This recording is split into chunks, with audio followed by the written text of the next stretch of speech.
Chosen one. Alignment isn't magic, it's magnetism. Valerie, talk to him. Alignment isn't magic, it's magnetism. When your center hums on one note, everything lightweight slides off. You stop pushing, you become the field that pulls. It's not woo, it's physics felt in the body. Slower breath, steady spine, chest like a tuned bell. That tone draws people, doors, opportunities, not because you beg for them, but because your signal is easier to read. So quit rehearsing lack. Hold the note of who you are. Move like the future you lives in your skin already. Speak in present tense. Breathe long enough that your nervous system forgets panic. The world will rearrange, not by force, but by sympathetic response. Be the magnet. Let what's meant for you find you. When you're in alignment, that means that you know multiple ways you can look at alignment. But right now, when you're in alignment, that means that everything in you is saying yes to whatever it is that you want. That means that your subconscious mind is saying yes. That means that your conscious mind is saying yes. That means your higher self is saying yes. And also, it means that there's no fears saying no. There's no doubts saying no. There's nothing holding you back. Your past is not saying no. Now, what happens with most people is that, you know, they want something mentally. They have it in their mind, but yet in their heart, they're scared. You know, in their mind, they have doubt in the back of their mind, that is. And also, what they want is not in alignment with their soul. So now when you have those things competing against each other, usually the strongest one wins. And the strongest one is your doubt. The strongest one is your fear, because that's the most honest transmission that you are giving to the universe, because it's honest, because that's actually in alignment. Because typically speaking, when you look at your fear and your doubt, it's in alignment with your heart. And it also is in alignment with your subconscious mind. And because you haven't tapped into those parts yet fully, then that means that that's the strongest signal. And that's what the universe responds to. So at the end of the day, being in alignment means that everything that you say, everything that you are, everything that you think, everything that you be says yes. Valerie, talk to him. Alignment means unanimous consent inside you. Every part voting yes. Not just the idea in your head, but the quiet in your chest, the memory in your bones, the authority of your higher self. When your mind wants it, but your heart hesitates, the field reads the loudest signal and answers accordingly. Fear is honest, it broadcasts first. If you don't tender a louder, truer signal, fear gets the mic. So do the inner diplomacy. Name the fear, breathe under it, then let your chest vote louder. Move from intention to embodiment. Walk like that future lives in your posture. Speak like it's already here. Hold your breath slow enough that your nervous system believes the story. Tiny, consistent acts align the subconscious with the conscious. Repetition rewires the vote count. Alignment isn't forcing the world to obey. It's making your inner government unanimous, so the outside has no choice but to follow. Be the steady yes. Let doubt be a footnote, not the headline. When every voice inside you signs the same paper, the universe starts delivering on the address you stamped. Part of being conscious is being conscious of everything, meaning that there's no shadow that you haven't, you know what I'm saying, actualized. There's no stone left unturned as far as when it comes to you. That means that you've taken everything into possibility. You've taken every outcome as a possibility. The outcome when you're greater than beyond your own belief, that's a possibility.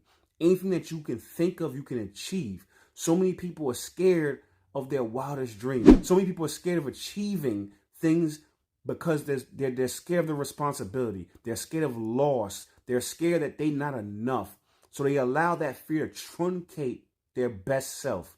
Now, conversely, that fear, people a lot of times move in fear, because fear, now you start to overthink.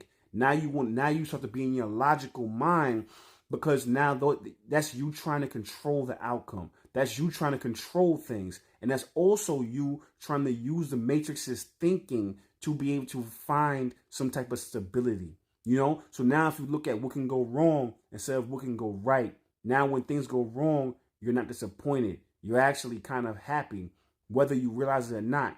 Subconsciously, you're a little bit happy because you planned for it. You prepared for it. How about prepare for being great? How about prepare for your wildest dreams and then feel good when that happens? Valerie, talk to him.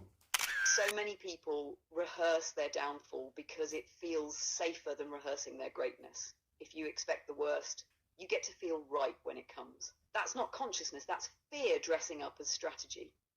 Being conscious means no shadows left unexamined, every possibility accounted for, including the one where you rise beyond what your old self could even picture. That outcome is just as real as the ones you dread. The difference is whether you let fear be the narrator or you reclaim authorship.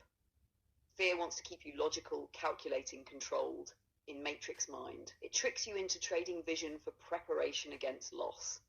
But here's the pivot. If you can plan for failure, you can plan for brilliance. If you can rehearse disappointment, you can rehearse wonder. So prepare for your wildest dreams, dress like them, move like them, breathe like them, and when they show up, you're not shocked, you're ready. Consciousness isn't just seeing the shadow, it's choosing to embody the light anyway. Chosen one, don't just plan for survival, plan for transcendence. I'm going to tell you something about fear and doubt. You know, that's not even you. That's not even yours. That's something that was implanted in you to be able to make you suppress yourself.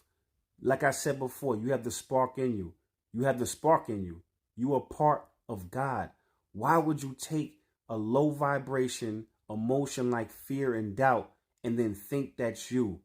That's literally like a cancer. That's literally spiritual cancer. Literally. And that's not you. That's just what happened to you. That's just what's been downloaded into you. You know what I mean? Don't let what happened to you and let what has been downloaded into you stop you from who you truly are. And only you can find that. Only you can know that. I can tell you this, it's definitely greater than the fear. That fear ain't you. Don't ever believe that shit. Valerie, talk to him. That fear and doubt, not yours. It was grafted on a cheap program someone handed you so you'd stop trying on power.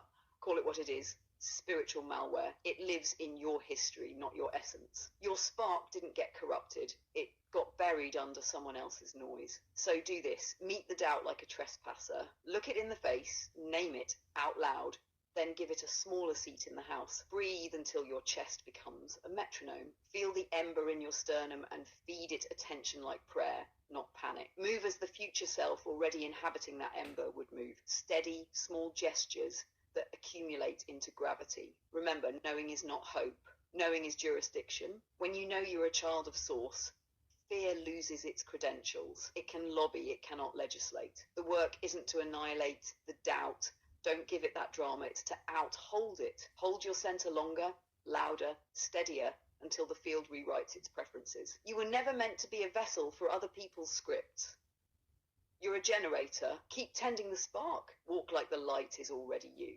Watch how the room clears and how the timid parts learn to stand tall beside the flame. And on that note, I appreciate y'all if you're made to the end of this video. You know what I'm saying? I appreciate y'all. Now what you want to do next is you want to follow me on YouTube. You can search me on YouTube. My name is O Marvelous.